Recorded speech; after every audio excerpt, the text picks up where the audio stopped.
YSR Congress party కాపు నేతలు deputy CM Pawan Kalyan కూటమి ప్రభుత్వంపై తీవ్రస్థాయిలో ధ్వజమెత్తారు. కోనసీమ జిల్లా వెంకటాయపాలెంలో నిర్వహించిన ఆత్మీయ సమావేశంలో పార్టీ సీనియర్ నేతలు బొత్స సత్యనారాయణ, అంబటి రాంబాబు, పేర్ని నాని, తోట త్రిమూర్తులు, బంగాగీత, జక్కంపూడి రాజా హాజరయ్యారు. పవన్ కళ్యాణ్ కులాన్ని ప్రస్తావిస్తూ చేసిన వ్యాఖ్యలను తప్పుపట్టారు. రాష్ట్రంలో కులం ప్రాతిపదికని అన్ని జరుగుతున్నాయన్న విషయం పవన్ కళ్యాణ్ కూడా తెలుసని, అయితే చంద్రబాబు అజెండాని మోస్తూ ఏం మాట్లాడుతున్నాడో ఆయనకే తెలియడం లేదని కాపు నేతలు విమర్శించారు. కృష్ణలంక సాయికృష్ణ వ్యవహారంలో ప్రభుత్వం పోలీసులు చేసిన తప్పేనని స్పష్టం చేశారు. నేరస్తుని పోలీసులు శిక్షిస్తే ఇక చట్టాలెందుకని ప్రశ్నించారు. కాపులకు జరిగే అన్యాయాలపై త్వరలో టాస్క్ ఫోర్స్ ఏర్పాటు చేయడంతో పాటు క్లౌడ్ ఫండింగ్ సేకరించి బాధితులకు వైఎస్ఆర్ కాంగ్రెస్ పార్టీ అండగా ఉంటుందని వెల్లడించారు.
దయచేసి బయటకి ప్లీజ్ ఎవరు కూడా ఇంక్లూడింగ్ ఎమ్మెల్సీలకి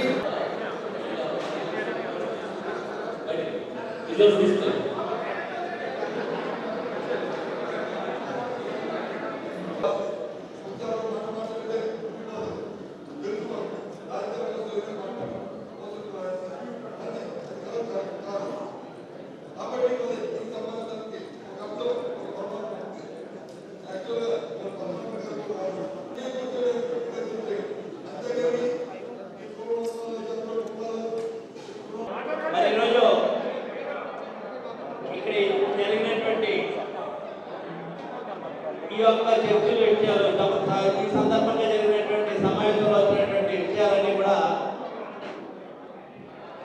కొన్ని తీర్మానాల రూపంలో జరగడం జరిగింది.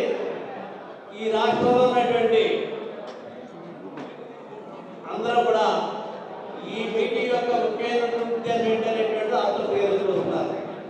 వారందరికీ మేము చెప్పేది ఒకటే మనం చేస్తున్నాం. ఈ రాష్ట్రంలో ముఖ్యంగా కూర్చున్నటువంటి వాళ్ళందరూ కూడా సామాజిక వర్గానికి సంబంధించింది. ఈ సామాజిక వర్గం అనేటువంటిది అతిపెద్ద సామాజిక వర్గం ఈ రాష్ట్రంలో ఉన్నటువంటి సమాజంలో అందరితోటి మంచి సంబంధాలు మెయింటైన్ చేస్తున్నాం. అందరూ కలిసి ఉండాలనేటువంటిది, అందరూ బాగుండాలి. ఒక రాజకీయ పార్టీ కానీ, నేను ఒక రాజకీయ వ్యక్తి కానీ ఒక కులం ఓట్లు వేస్తే గెలిచేటువంటి పరిస్థితులు అందరి యొక్క సహకారం ఉంటేనే విజయం సాధిస్తారు. కానీ ఆ కులంలో ఈరోజు ఎందుకు మనం మాట్లాడుతున్నటువంటి కొంతమంది మాట్లాడే దాంట్లో ఈ కుల జాతీయాలు లేకపోతే కులం అనేటువంటి రాష్ట్రంలో పోవాలనేటువంటి అనేక మాటలు మాట్లాడుతున్నటువంటి వారికి వాళ్ళు విజ్ఞత. కానీ నా తరపు నుంచి అయితే ఈ రాష్ట్రంలో జరుగుతున్నటువంటి ఈ రాష్ట్రం గతంలో కానీ ఇప్పుడు కానీ ఎమ్మెల్యే పదవులు ఇచ్చినప్పుడు కులాలు చూసినప్పుడు లేదా, మరి మంత్రి పదవులు ఇచ్చినప్పుడు కులాలు చూసినప్పుడు లేదా, ఒక కమ్మ కార్పొరేషన్ అనేటువంటి పెట్టారు, కాపు కార్పొరేషన్ అనేటువంటి పెట్టారు, బీసీ కార్పొరేషన్ అనేటువంటి పెడుతున్నారు, అనేక కార్పొరేషన్ పెడుతున్నారు. మరి కులజాతి వదలంటే కార్పొరేషన్ ఎందుకు? అందరికీ పేదవాళ్ళందరికీ సాయం చేద్దాం అనేటువంటి విధంగా ఉన్నారు కదా. ఇది కాదు. ఈ వాళ్ళకి అర్థ లేకపోయినప్పటికీ మాకు ఈ సామాజిక వర్గం యొక్క బాధ్యతలో మేము చాలా వరకు ఇప్పటికే ఎవరికి ఎప్పుడు ఏ కష్టం వచ్చినప్పటికీ కూడా ఎవరికైనా సహాయం చేస్తున్నాం. అందులో కాపు సామాజిక వర్గానికి ఎక్కడైనా అన్యాయం జరిగితే మాత్రం ఈ రాష్ట్రంలో ఎక్కడ జరిగినా ప్రతిఘటిస్తున్నాం. భవిష్యత్తులో కూడా ఇటువంటి ఇబ్బందులు కలిగినటువంటి ప్రతి వారికి కూడా ఈ వేదిక సహకారంగా ఉంటుందనేటువంటి ఉద్దేశం చెప్పడం జరిగింది. ఎప్పుడు మీకు ఎవరికి ఎవరికైనా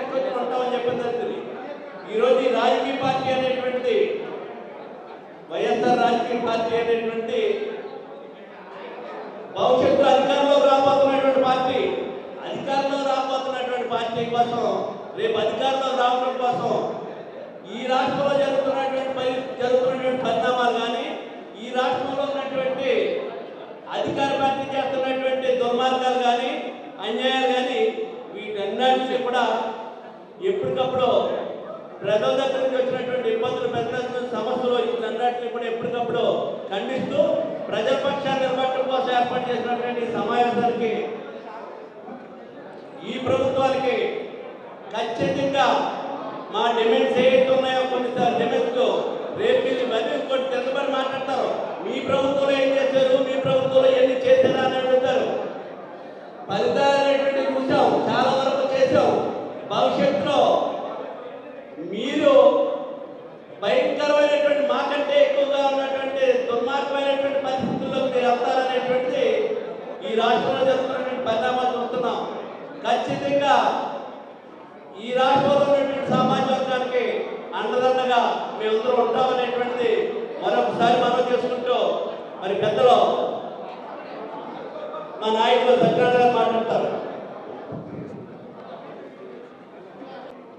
దాక్షాకాలంలో భీమేశ్వర స్వామి సన్నిధిలో వారి ఆశీస్సుతో ఈ రాష్ట్రంలో వైఎస్ఆర్సీపీ పార్టీకి సంబంధించిన కాపులందరూ కూడా, పెద్దలందరూ కూడా, ఇంకా ఉన్న పెద్దలు అయినా మీ అందరూ కూడా కలిసి ఓ సమావేశం ఏర్పాటు చేసుకున్నాం. సమావేశంలో ముఖ్యంగా కుదురు భద్రమ్మ గారు కూడా రావచ్చు. వారికి ఆరోగ్యం బాగాలేక ఉన్నారు. ముందుగా వారు ఇంకా త్వరగా కోలుకోవాలని, ఇంకా ఆరోగ్యంగా బాగుండాలని, ఆయన తాలూకా పెద్దరికంలో నాయకత్వం మేమందరూ ఇంకా ముందుకు వెళ్ళాలని, మేము జరగాలని ముందుగా మేము కోరుకున్నాం. ఆ తర్వాత ఈ సమావేశం ఒక ఆత్మీయ సమావేశం. ఈ ఆత్మీయ సమావేశం పెట్టడానికి ముఖ్య ఉద్దేశం ఏంటంటే, ఈ రాష్ట్రంలో ఉన్న కూటమి శ్రీకాకుళం నుంచి అనంతపురం వరకు ఈ 13 పాత జిల్లాల్లో ఉన్నటువంటి వైఎస్ఆర్ కాంగ్రెస్ పార్టీ కాపు నేతలందరూ కూడా ఇక్కడ సమావేశం అవటం జరిగింది. ఈ సమావేశంలో గడిచిన 2 సంవత్సరాలుగా కాపులకు జరుగుతున్నటువంటి నష్టాలు, కష్టాలు అన్నిటితో మాట్లాడుకుంటూ కేవలం ఒక కాపులకి జరిగేటువంటి కష్టాలని, నష్టాలని, బాధల్ని మాత్రమే కాకుండా జనం ఎక్కువగా ఉన్నటువంటి, సంఖ్యాబలంగా ఎక్కువగా ఉన్నటువంటి కాపుల కష్టాలే కాకుండా సంఖ్యాబలం తక్కువగా ఉండి గొంతు వినిపించలేనటువంటి సామాజిక వర్గాల యొక్క బాధల్ని, కష్టాలని కూడా మనమే వారి గొంతై మాట్లాడాలి, వారి బాధల్ని మనమే ఎత్తి చూపాలి, గొంతై మాట్లాడాలి అని చెప్పని ఈరోజు తీర్మానం చేయడం జరిగింది. ఎక్కడ టాస్క్ ఫోర్స్గా ఏర్పడి 3-4 టాస్క్ ఫోర్సులుగా ఏర్పడి ఎక్కడ ప్రభుత్వం చేత లేదా ఈ సమాజంలో పోలీసుల చేత అణచివేయబడుతున్నటువంటి సమస్యలు, ప్రతి సమస్యని కూడా అక్కడ నిలబడాలి, ఆ బాధితులకు అండగా నిలబడాలి, బాధితుల గొంతై వినిపించాలని చెప్పని తీర్మానం చేయటం. అలాగే మరీ ప్రత్యేకించి సమాజంలో అధిక సంఖ్యలో ఉన్నటువంటి కాపులు ఆర్థికంగా వెనుకబాటుతనం విపరీతంగా ఉంటుంది కాబట్టి చేతి వృత్తుల మీద, చిన్న చిన్న పనుల మీద, చిన్న చిన్న ఉద్యోగాల మీద మాత్రమే ఆధారపడి జీవనం సాగించేటువంటి కాపు కులంలో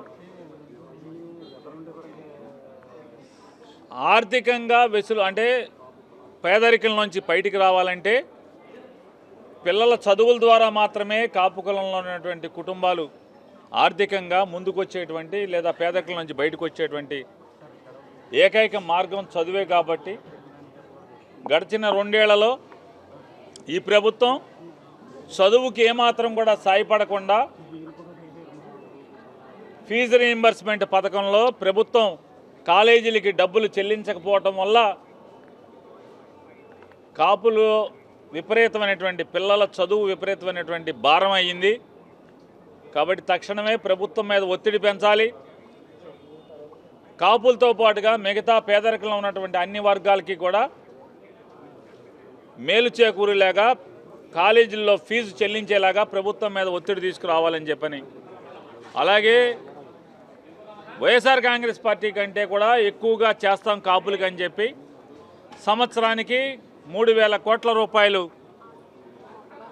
కాపు నేస్తం కింద అదే కాపులకి సంక్షేమానికి ఖర్చు పెడతామని చెప్పి 3 రూపాయలు కూడా ఈ 2 ఏళ్లలో ఖర్చుకు పెట్టకపోవటం, కాపుల సంక్షేమాన్ని పూర్తిగా విస్మరించి దేనికైనా పవన్ కళ్యాణ్ గారిని చూపించి పవన్ కళ్యాణ్ గారిని బొమ్మతో ఆటాడిద్దామని కూటమి ప్రభుత్వం తప్పుడు ఆలోచన చేస్తుంది. కేవలం పవన్ కళ్యాణ్ గారికి పదవి ఇచ్చినంత మాత్రాన, ఆయనకి చుట్టూ ఒక 100 మంది గన్మెన్లు పెట్టినంత మాత్రాన పవన్ కళ్యాణ్ గారు ఎప్పుడు కావాలంటే అప్పుడు ప్రభుత్వ డబ్బుతో మీటింగ్లు పెట్టినంత మాత్రాన కాపు కులం బాగుపడదనేది కూటమి ప్రభుత్వం గుర్తించాలి.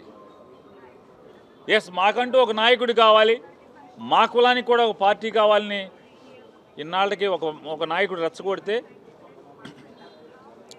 ఆ వైపు మొగ్గారు. కానీ ఈరోజు కేవలం ఉప ముఖ్యమంత్రి అంటే జగన్మోహన్ రెడ్డి గారి కాలంలో ఉన్నారు మంత్రులు. వేరే ప్రభుత్వాల్లో కూడా గడిచిన ప్రభుత్వాల్లో కూడా మంత్రులు చాలామంది పనిచేశారు. కేవలం కాపు నాయకులకి మంత్రి పదవులు ఇచ్చిన మాత్రాన కులానికి ఒరిగిందేం లేదనేది వాళ్ళు గుర్తిస్తున్నారు. కేవలం సంక్షేమం ఒకటే కాదు, ఇవాళ అరాచకాలు